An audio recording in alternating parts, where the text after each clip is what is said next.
This call is now. Alhamdulillah wassalatu wassalamu ala asyrafil anbiya'i wal mursalin wa ala alihi wa sahbihi ajma'in. Subhanaka la ilma lana illa ma 'allamtana wa tub 'alaina innaka antat tawwabur rahim. Wa hidayatan samdah wa la quwwata illa billah. La hawla wa la quwwata illa billah. Allahumma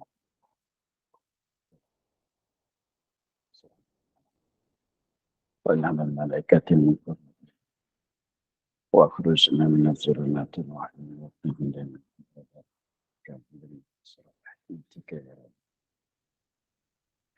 رب اشرح لنا صدرنا ولساننا واحلل عقدة من لساننا. قال الشيخ المصلح لا نفعنا بعلومه في الدارين.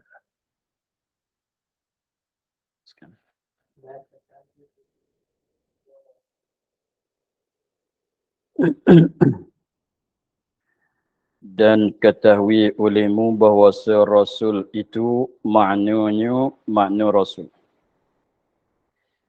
Pada lugah, pada asal lugah Arabnya, yang dibangkitkan daripada satu tempat kepada tempat yang lain. Yang jadi maknanya seorang. Seorang, kalau orang, kalau tidak pun benda, suratan pun boleh. Yang dibangkitkan, yang diutuskan daripada satu tempat kepada tempat yang lain. Jadi apabila kita utuskan seorang daripada kalangan kita pergi jumpa dengan satu orang di sana, di tempat lain, orang itulah dikatakan Rasul. Lepas tu dibangkit tu untuk sampaikan khabaran ke, atau untuk sampaikan benda-benda ke, itu dikatakan Rasul. Sebab maknanya mana Rasul tu mana seorang yang disuruh diserah satu kerjaan pada dia supaya pergi ke sana untuk sampaikan benda, untuk sampaikan khabaran kepada orang di sana, itu dikatakan Rasul. Contohnya kita duduk di sini, kita suruh seorang, kau pergi sampaikan khabar orang di sana, orang itulah dikatakan Rasul. Itu kalau tilik pada asal lughahnya begitulah. Sebab tu dia panggil risalah. Dia panggil risalah seperti surat kiriman tu, yang zaman dulu tu atas dengan postman. Kita post tu. Itu dikatakan risalah juga. Sebab biasanya daripada seorang disampai kepada di sana. Lepas tu biasanya kalau kita nak postkan tu, kita tak pergi sendiri. Kita tak bawa surat tu pergi serah ke orang sana tu dengan tangan kita sendiri. Melalui orang tengah. Orang tengah itulah dikatakan Rasul. Sebab tu boleh nak kata postman tu Rasul lah dia pada luar. Itu tilik kepada asal makna lughah. Tapi yang kita sebut sekarang Muhammadun Rasulullah itu bukan makna lughah. Kita kata Rasulullah Muhammad, Rasulullah Isa, Rasulullah, itu makna pada istilah. Maka makna Rasul pada istilah dia katanya, dan pada istilah manusia. Seorang manusia, lepas tu dia ada yang lelaki yang merdeka, manusia yang lelaki yang merdeka, maknanya kena atas manusia. Lepas tu yang merdeka dengan maknanya tidak ada yang hamba jadi Rasul, tidak ada. Jadi Nabi jadi Rasul, tidak ada. Perempuan pun tidak ada. Yang diwahykan kepadanya. Yang diwahykan. Diwahy itu mana? Diberitahu. Diwahy maknanya diberitahu. Yang diwahykan kepadanya mana yang diberitahu kepadanya dengan syarak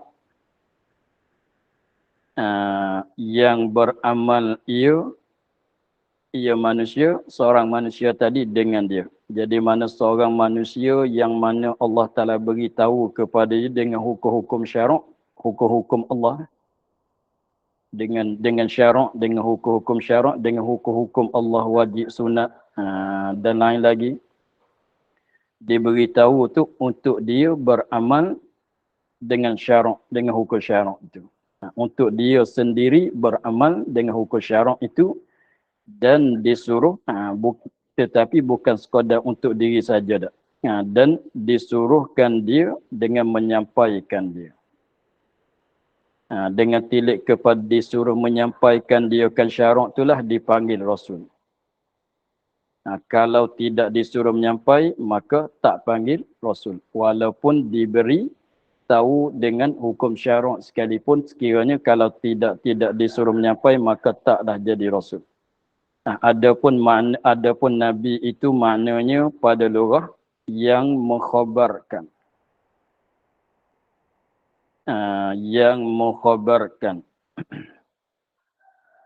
Mana yang mengkhabarkan dengan khabaran. Siapa-siapa pun kalau dia datang bawa khabaran kepada kita, kita panggil Nabi.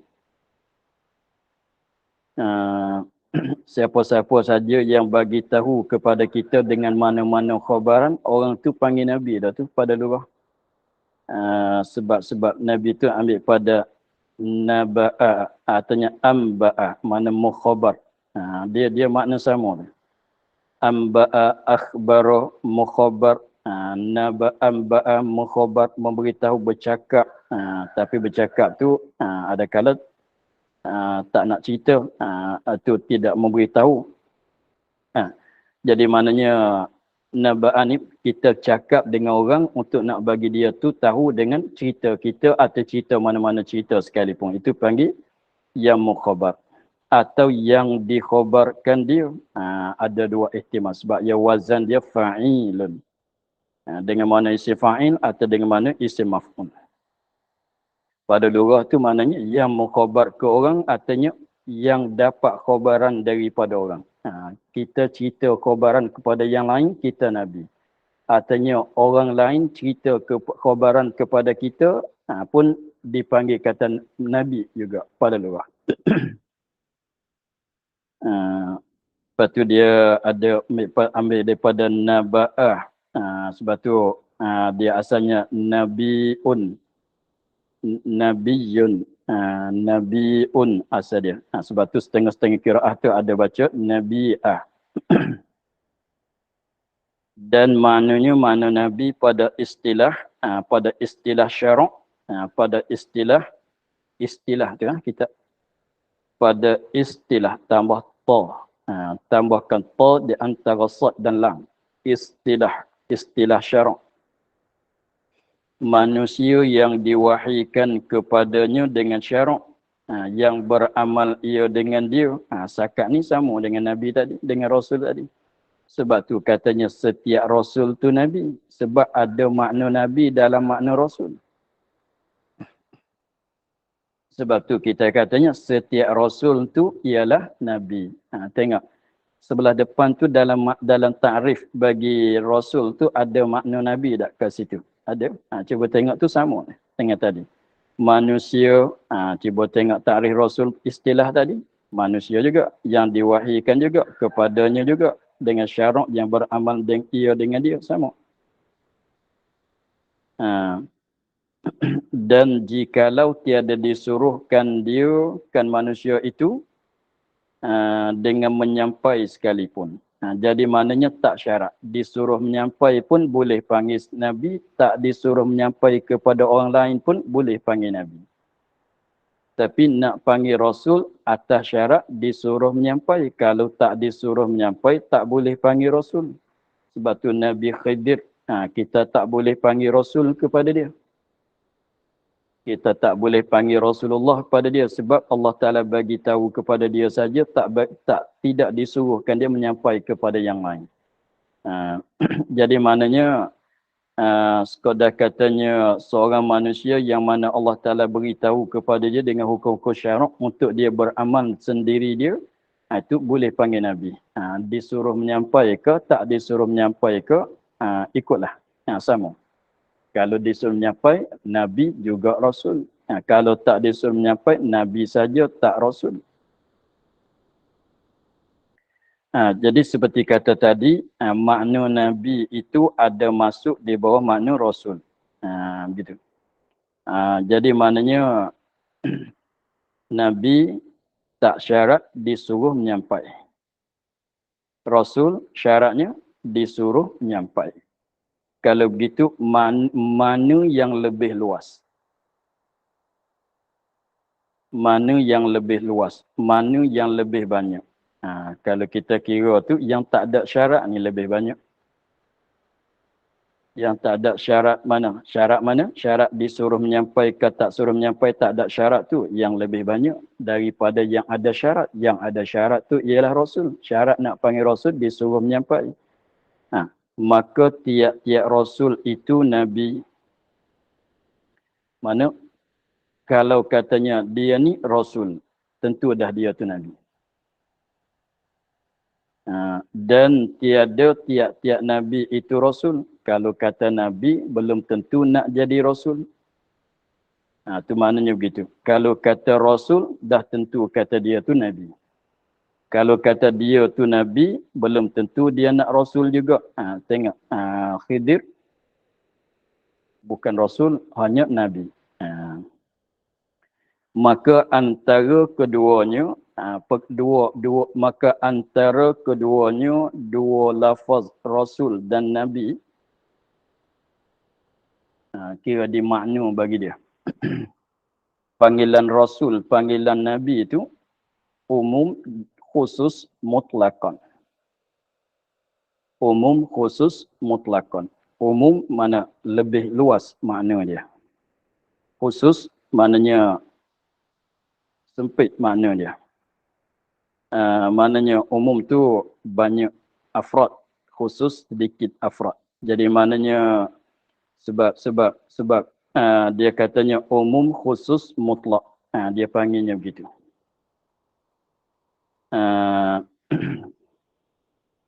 Umum khusus mutlak.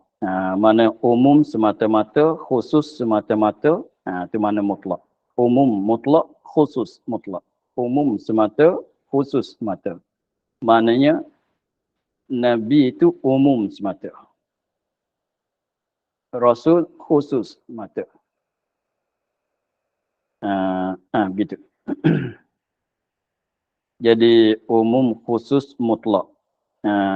Dia seperti apa? Dia ada satu lagi tu umum khusus min wajhin. Itu lain pula. Umum khusus mutlak. Apa lagi misal dia?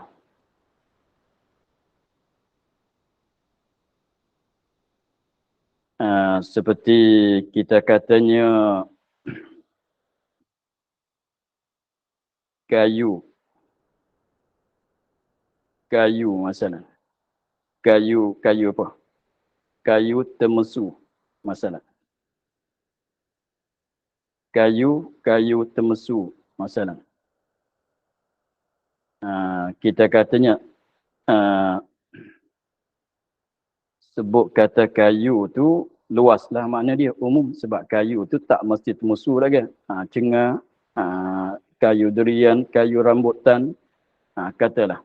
Tapi sebut kata temesu tu tak lepas daripada kayu sebab tak panggil besi temesu tak ada, plastik temesu tak ada. Itu dia panggil umum khusus mutlak. Mana yang umum tu umum straight. Yang khusus tu khusus straight. Tapi kalau yang nun dia panggil umum khusus mutlak, umum khusus min wajhin. Kalau kata cicin besi. Kalau kata cicin besi, dia besi tak mesti cicin, cicin tak mesti besi. Dia tak sama. Dia tak sama. Kalau nu kayu tak mesti temusu. Kalau temusu mesti dah kayu.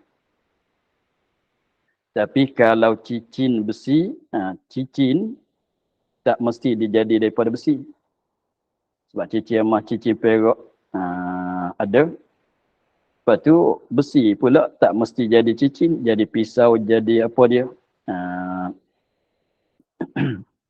Itu dia panggil umum khusus mutlak. Umum khusus wajhin kalau cincin besi. Tengok. Jadi mana sini tu nak cerita katanya Nabi itu umum, semata-mata umum. Kalau kita banding dengan Rasul, Rasul pulaknya kalau kita banding dengan Nabi itu dia khusus semata-mata. Itu mutlak tu mana semata-mata. Dia tak akan jadi maknanya Nabi tak akan jadi khusus, Rasul tak akan jadi umum. Yang umum tetap umum, yang khusus tetap khusus. Mana begitu. Dengan maknanya Nabi tak akan jadi umum, Rasul tak akan jadi umum sebab Rasul itu khusus. Nabi tak akan jadi khusus sebab dia tu umum. Umum semata-mata, khusus semata-mata.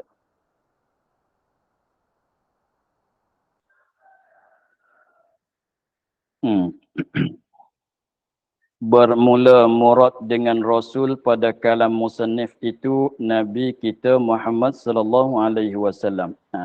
Yang sebut dalam khutbah kitab kita ni, Rasul tu ialah Nabi, kena pada Nabi Muhammad sallallahu alaihi wasallam. Walaupun Rasulullah tu banyak, tetapi yang dikenaki Rasul di sini ialah Nabi Muhammad sallallahu alaihi wasallam. Faidatun. Bermula mengucap bismillah dan alhamdulillah dan salat dan salam atas penghulu kita. Demikian lagi mengucap dua kalimah syahadah dan doa bagi ibu bapa. Dia katanya bermula mengucap bismillah. Bismillah saja, artinya bismillahirrahmanirrahim. Satu. Dan mengucap baca alhamdulillah dan selawat dan salam atas penghulu kita. Tapi dikehendaki mengucap ni, kita kata dengan mulut kita atau kita tulis dalam surat kita. Kalau nak tulis surat, kita tulis. Kalau kita kalau kita menulis, maknanya kita tulis bismillah, kita tulis alhamdulillah, kita tulis selawat dan salam di atas Nabi, dan kita tulis ucapan dua kalimah, dan kita tulis dalam surat kita ampun doa kepada ibu bapa kita. Itu kalau jenis tulisan. Kalau jenis kata dengan mulut, kita kata bismillah, kata alhamdulillah, kata telah panggil mengucap. Maka sekalian ini sunat jua pada mazhab Imam Syafi'i. Semua tu disunat. Apa dia? Ucapan bismillah, ucapan alhamdulillah, ucapan selawat salam, ucapan dua kalimah syahadah, ucapan berdoa kepada dua ibu bapa, semuanya disunat. Kesemua diisi kita, mazhab kita Imam Syafi'i. Melainkan mengucap bismillah dan selawat dan dua kalimah syahadah pada tiap-tiap sembahyang.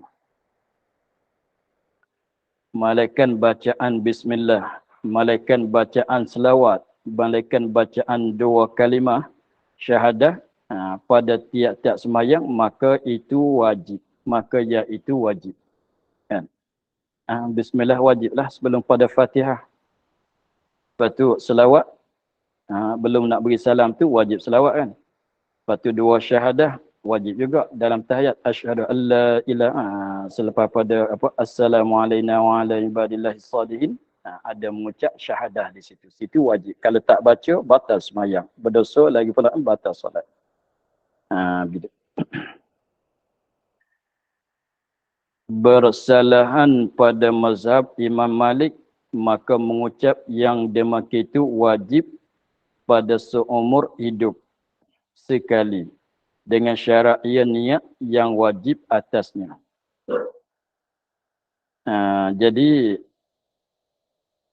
dalam mazhab Malikinya, mazhab Imam Malik, mazhab Maliki lah, mengucap yang demikian itu. Apa dia? Mengucap bismillah, mengucap alhamdulillah, mengucap selawat dan salam tu wajib.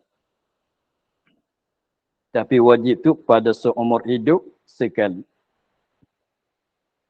Dengan maknanya kalau dalam seumur hidup seorang mukallaf tu dia tak pernah mengucap bismillah, tak pernah mengucap alhamdulillah, tak pernah mengucap selawat dan salam, berdosa.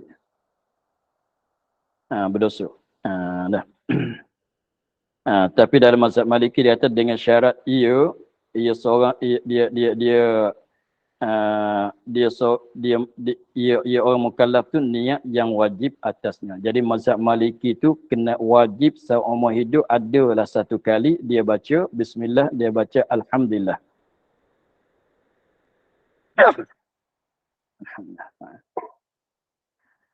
Tapi atas niat nak tunaikan yang wajib atas dia. Baca bismillah atas kuasa nak tunaikan yang wajib atas dia.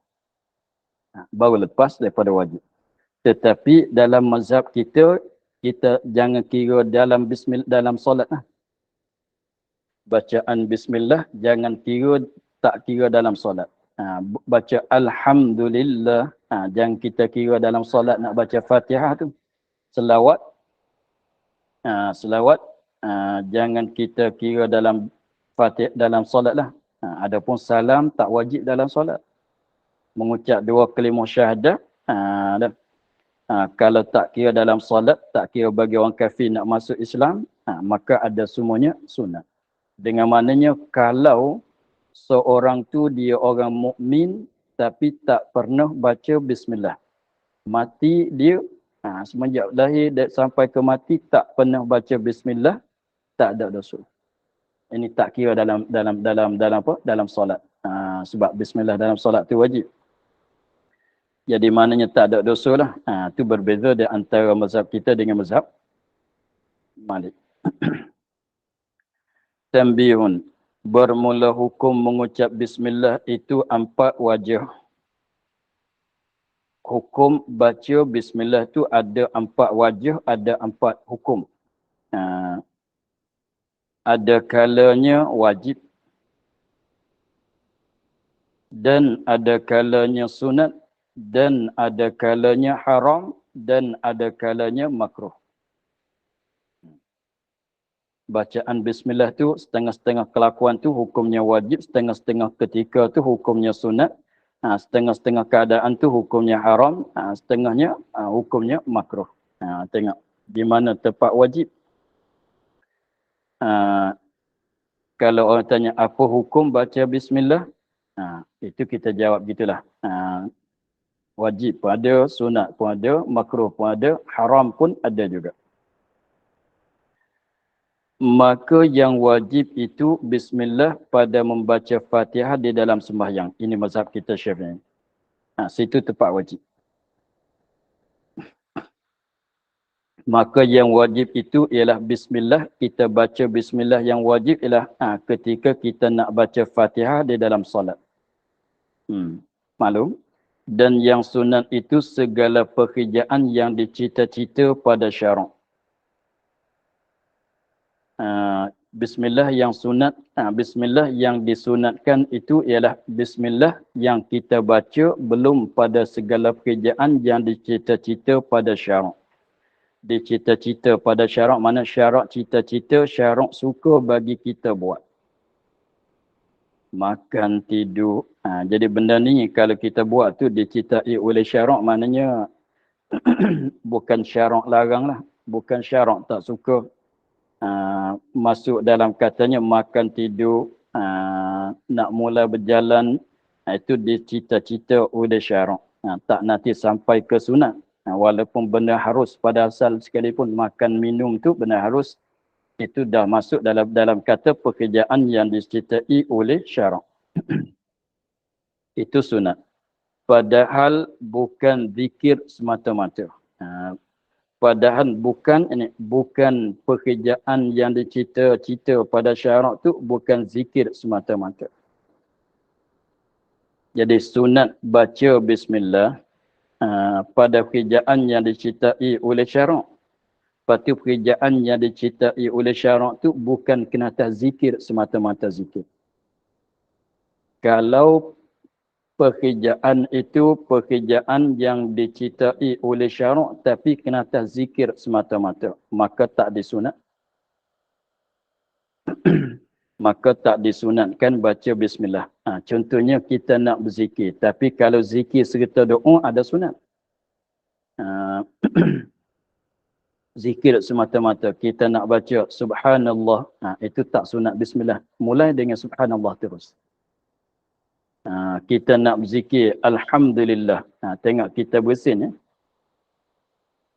Selepas pada kita bersin tu, sunat kita berzikir dengan kata alhamdulillah. Padahal alhamdulillah yang kita kata tu ketika selepas pada kita bersin tu, itu dicintai oleh syarak kan. Tapi ucapan alhamdulillah tu zikir semata-mata zikir. Maka tak disunatkan bismillah. Betul. Sudah bersin, alhamdulillah terus. Tak ada lah. Bismillahirrahmanirrahim. Alhamdulillah. Tak ada lah begitu. Tapi kalau berzikir tidak semata-mata mana zikir, tapi ada zikir dengan secara baca Quran, zikir dengan secara berdoa, itu ada sunat. Sebab tu sunat dibacakan bismillah belum pada nak baca Quran, sunat dibacakan bismillah belum pada kita nak berdoa. Walaupun baca Quran tu pun masuk dalam kata kita berzikir, kita baca berdoa pun masuk dalam kata kita berzikir juga, tapi bukan zikir semata-mata, bukan zikir bercampur dengan doa, bukan zikir dengan bercampur dengan dengan apa dia, dengan ayat Quran. Begitu juga selawat. Selawat pun zikir juga, tapi bukan semata-mata zikir. Zikir semata-mata tu seperti kata la ilaha illallah, la haula wala quwata illa billah. Apabila dengar khabar kebalaan, inna lillah, tu zikir semata-mata. Maka itu tak payah kita apa? Kita tak disunatkan kita baca bismillah, hanya terus berzikir. Dan tiada disyarak tutup suruh mulai dengan yang lain. Tu zikir semata-mata dan tiada disyarak, tiada ditutup, dan tiada syarak tutup suruh memulaikan dengan yang lain. Suruh mulai dengan zikir itu terus.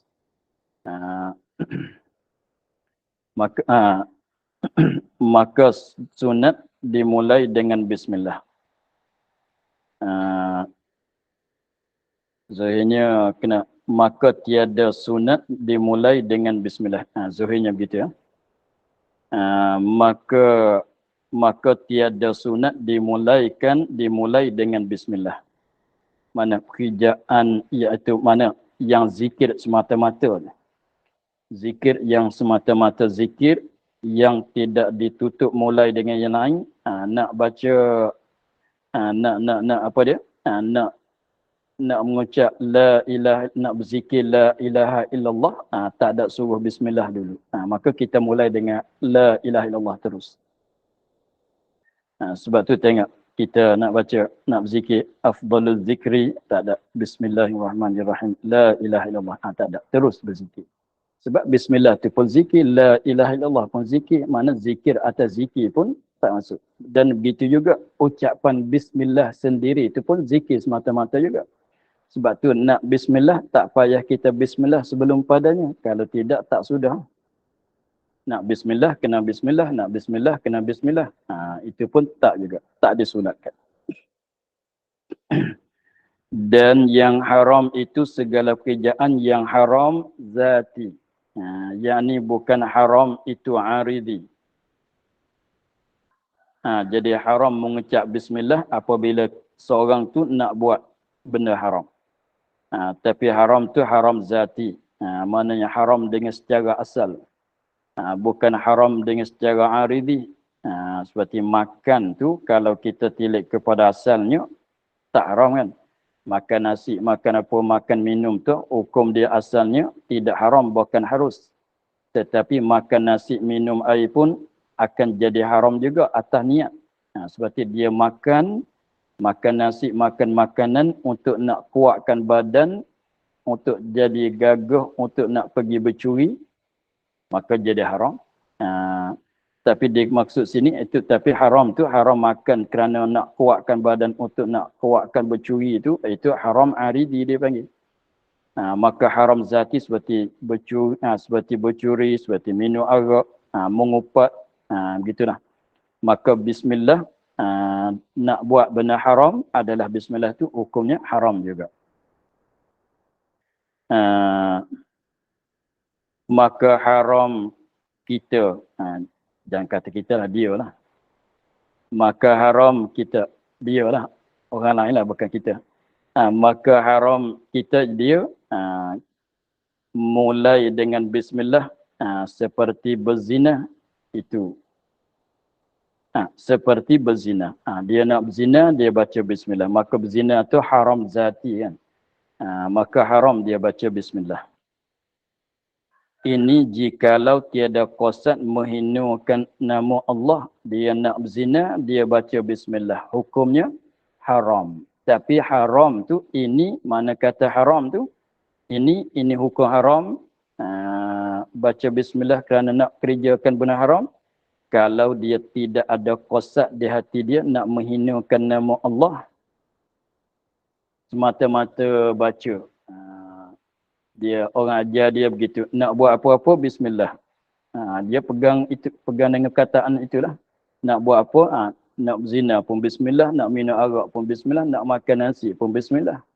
Tapi dia baca bismillah semata-mata ingat kata nak buat apa-apa baca bismillah. Tak ada qasad nak menghinakan nama Allah. Tidak, itu hukumnya sekadar haram, berdosa saja. Dan jika ia qasad yang demikian itu qasad menghinakan nama Allah, nescaya jadi kafir. Ia, alhamdulillah. Jadi kalau dia nak berzina masalan, lepas tu belum dia nak berzina tu dia baca bismillah. Lepas tu dia baca bismillahirrahmanirrahim atau bismillah saja, qasad dia nak menghinakan nama Allah. Seolah dia ingat katanya, tengok ni, dia guna nama Allah untuk nak pembukaan zina dia. Dia qasadnya begitu. Dia ingat kata dia ni nak guna nama Allah sebagai pembukaan zina dia. Lepas tu maknanya nak menghinakan nama Allah. Tengok nama Allah, dia tak guna pada tempat baik.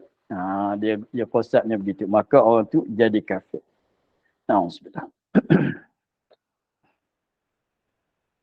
Dan yang makruh mengucap bismillah itu pada kerjaan yang makruh yang zati. Pendek katanya, ikut benda yang dia nak buat. Mulai bismillah untuk nak buat apa. Kalau benda tu haram, maka bismillah tu haram. Kalau nak mulai buat benda makruh, dia mengucap bismillah, maka mengucap bismillah tu makruh juga. Misal makruh zatinya seperti melihat farad isteri. Maklumlah. Maka makruh mengucap bismillah, memulai melihat dia farad kemaluan isteri tadi. Dan keluar dengan haram zati itu haram aridi, haram yang berkedatangan, seperti kata makan untuk nak kuat bercuri, tidur untuk nak segarkan badan, nak kuatkan bercuri, katalah itu haram aridi. Maknanya kalau dengan secara asal tak haram. Tapi qasad nak buat benda jahat, maka jadi haram. Tengok. Seperti mengambil wuduk dengan air yang dirampas.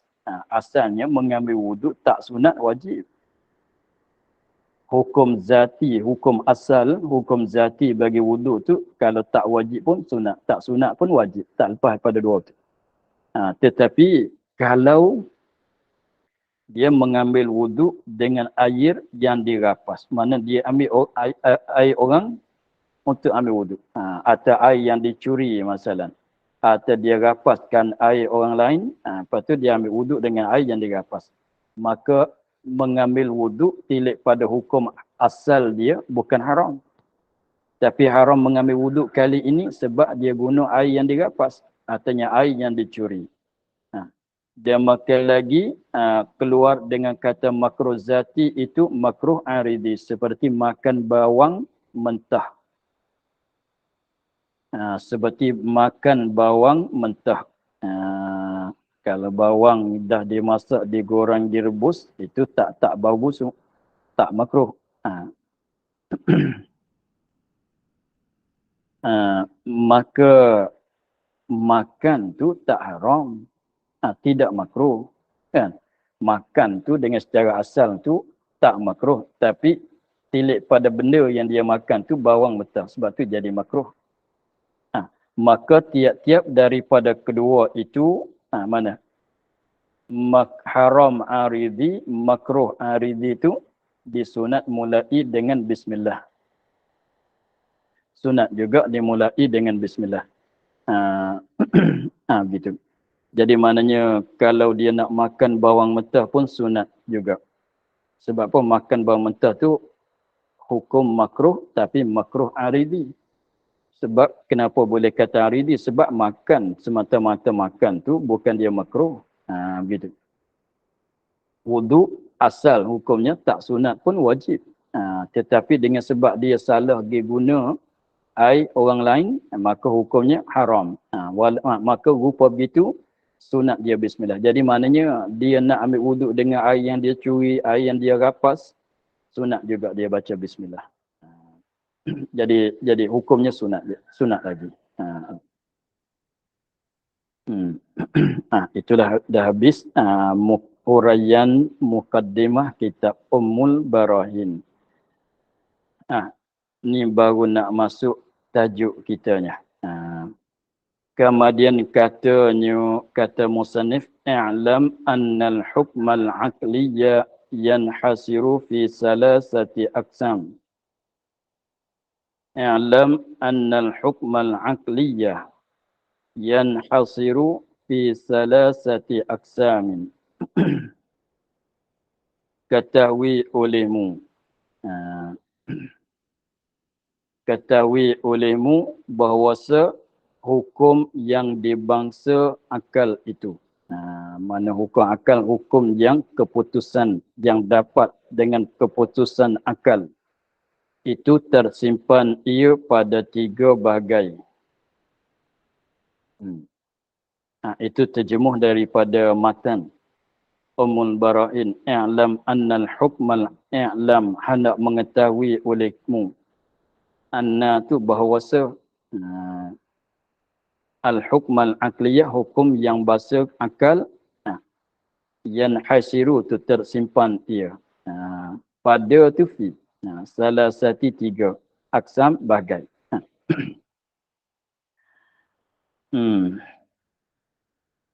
Jadi hukum akal tu tersimpan, tersakat. Tersimpan, bukan simpan taruh tu bukan. Tersimpan, terhingga, tersakat. Itu mana tersimpan. Bukan simpan barang, bukan dia. Mana terhingga, tersakat. Ada sebanyak tu. Nak cerita katanya hukum bahagian hukum akal tu ada sebanyak itu. Apa dia? 3.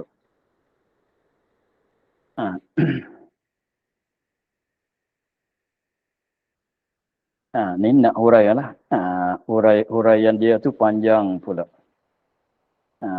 Sebab kitab ni huraian dia tu satu-satu tu panjang huraian dia. Dia katanya hanya sungguhnya mendatang oleh musannif. Musannif kita tu Imam Sanusi. Dengan jumlah ini, jumlah i'lam annal hukmal aqliyya yanhasiru fi salasati aqsam. Jumlah tu dalam istilah nahwu dia panggil jumlah. Satu perkataan tu dipanggilkan jumlah. Kerana bertamatan maksud dengan dia. Jadi maknanya datangkan dengan kata i'lam annal hukmal aqliyya hingga akhir tu. Datang sebut kata ini, dia kata begini tu kenapa? Sebab ada tamatan maksud kita dengan ini perkataan, dengan ini jumlah.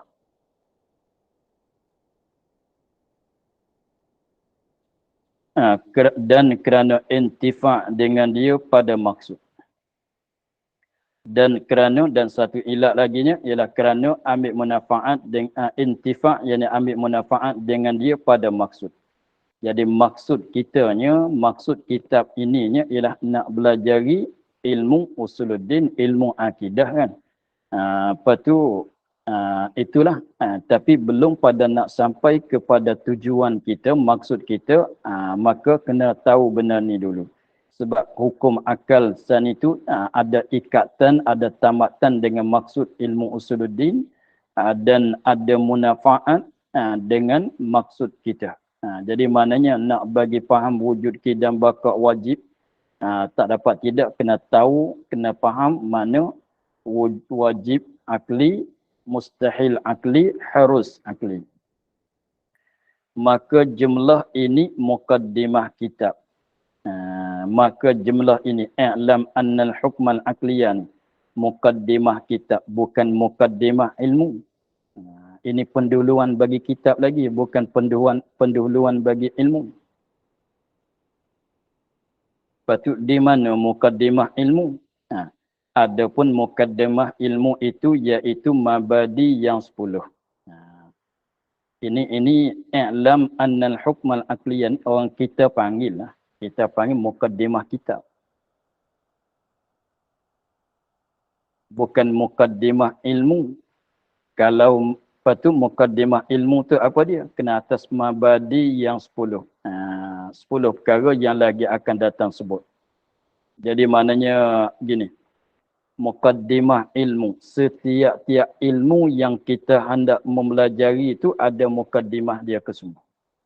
Tak kiralah ilmu mana-mana, ilmu usuluddin, ilmu fiqh, ilmu tasawuf, ilmu tafsir, ilmu nahwu, ilmu saraf dan segala ilmu lah. Dia ada muqaddimah masing-masing. Ilmu nahwu ada muqaddimah dia, saraf ada muqaddimah dia, fiqh ada muqaddimah dia, tauhid, akidah atau usuluddin ada muqaddimah dia, tasawuf ada muqaddimah dia, segala ilmu ada muqaddimah dia.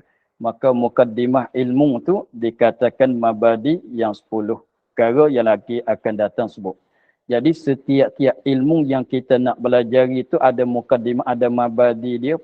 Mabadi itu makna permulaan. Ada 10 perkara. Jadi maknanya 10 perkara ni sepatut kita kena tahu belum pada kita nak belajar setiap-tiap satu ilmu. Nak belajar ilmu akidah seperti kitab ni, kena tahu mabadi bagi ilmu akidah. Nak jadi sepenuh kita ni lah, bukan kata wajib. Nak belajar ilmu fiqh, nak bagi sepenuh dia, kita kena tahu mabadi dia yang 10 perkara. Nak belajar ilmu lain-lain lagi, kita kena tahu mabadi dia 10 perkara. Tapi kena tahu ni bukan makna kata wajib. Untuk nak sepenuh pelajaran kita, kita kena tahu.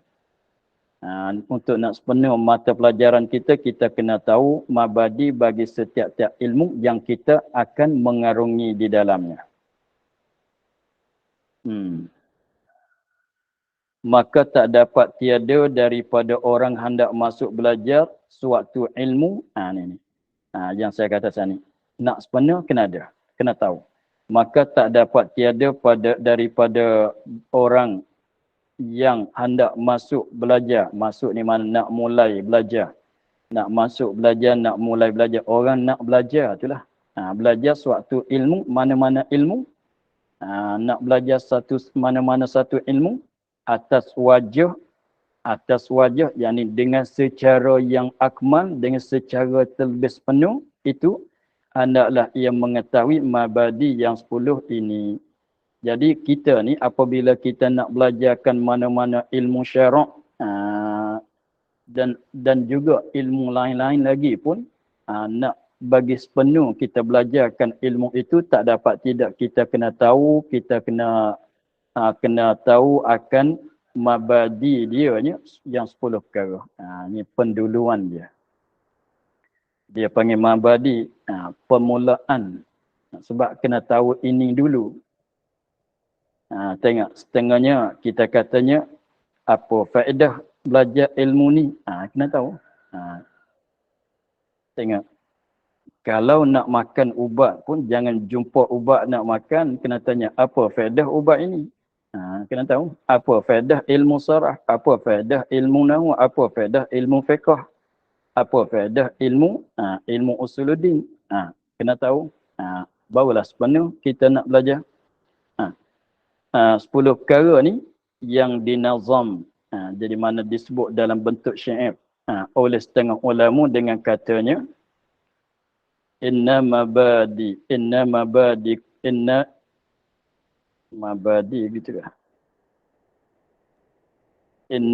Inna mabadi kulli fannin asyarah. Al-hadd wal mawdu'u thumma samarah. Wa fadluhu wa nisbatun wal wadi'u. Wal ismu listimdadu hukmu syari'i.